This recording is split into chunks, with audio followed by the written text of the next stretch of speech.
I am introduced, and thank you so much for the kind words, Timothy. Whenever I'm introduced and there's a standing ovation, I remember my field of study was Soviet studies, and I noticed that 4 or 5 people don't stand, and I think if I were Stalin, they'd be out of here. It's a very dark and foolish view. It's just, when you study totalitarianism enough, that's how your mind works.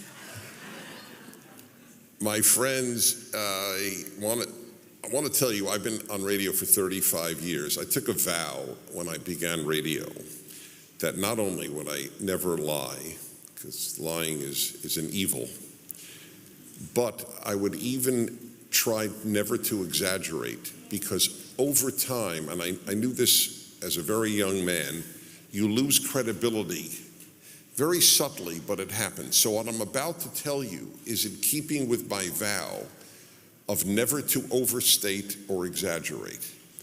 So here it is.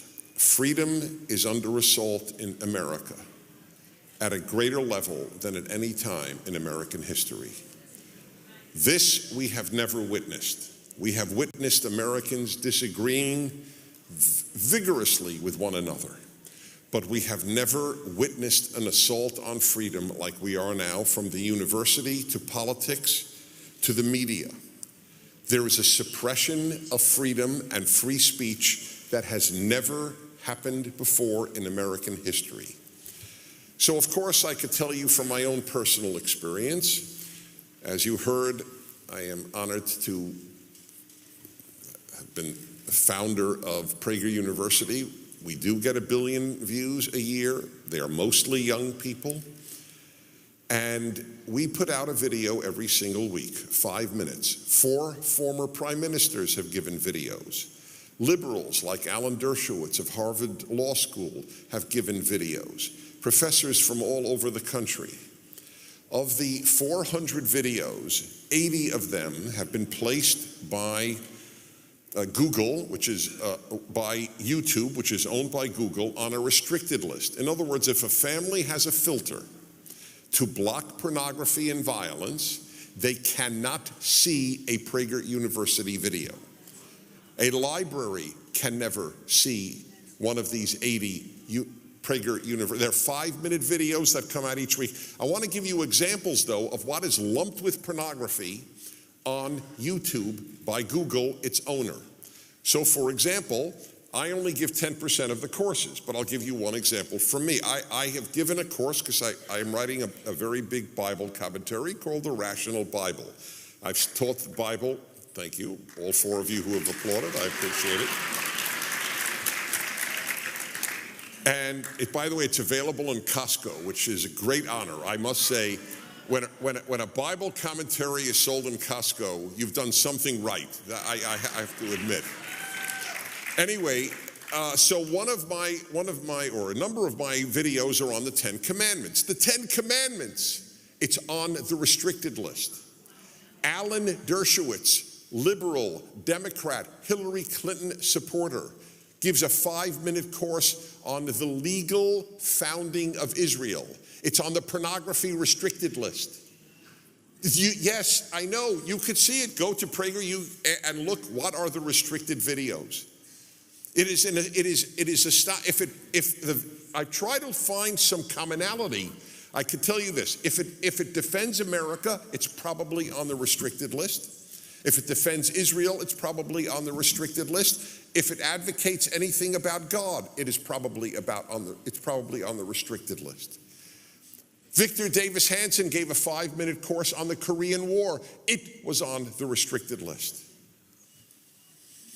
This is what they do. This is an assault. At the universities, I'm sure you are aware of what happens at universities when conservative speakers come. Ben Shapiro went to Berkeley. They spent $600,000 on security. A 30-something-year-old Jew with a yarmulke gets a $600,000 security detail at an American university. Nobody would have believed this 10 years ago. Do you understand what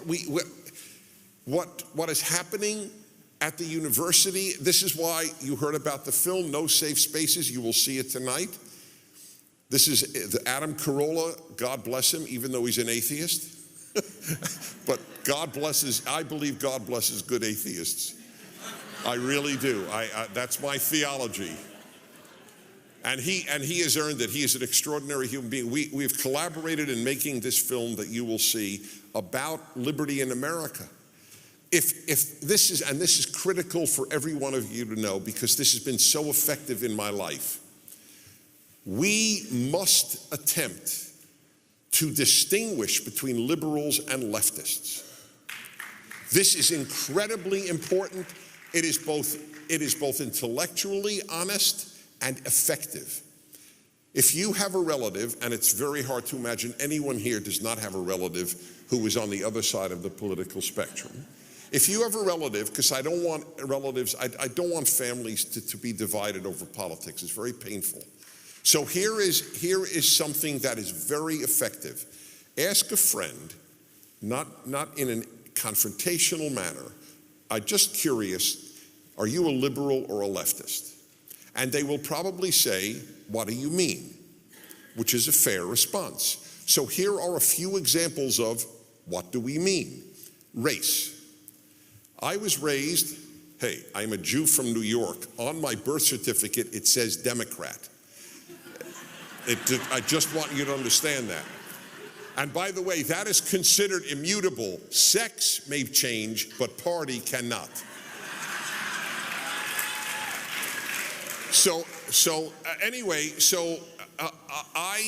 That's how I was raised. I understand this world.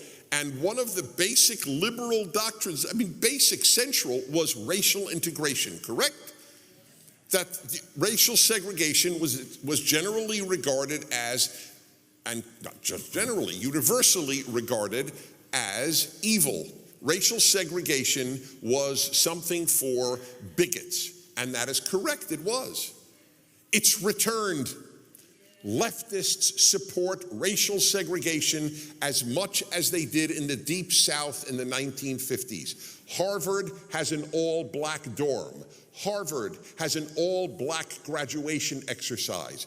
All-black graduations take place throughout this country at universities. All-black dormitories. If you are against a black dormitory, you are considered racist. The University of California has sent out, it's on the internet. I wrote a column on it.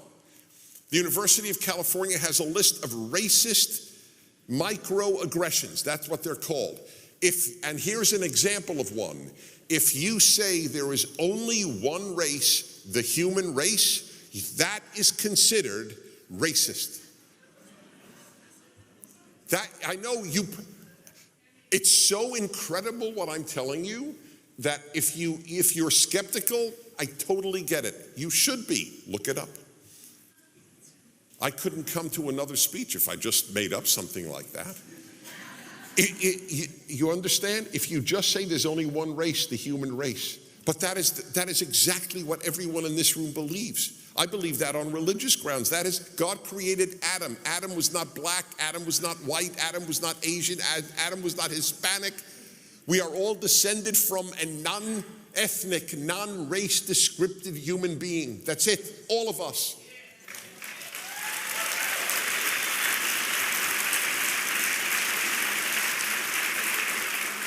Here's another one. Liberals were noted for their support for Israel. Harry Truman went against the entire State Department when he recognized Israel's independence when it was declared in 1948.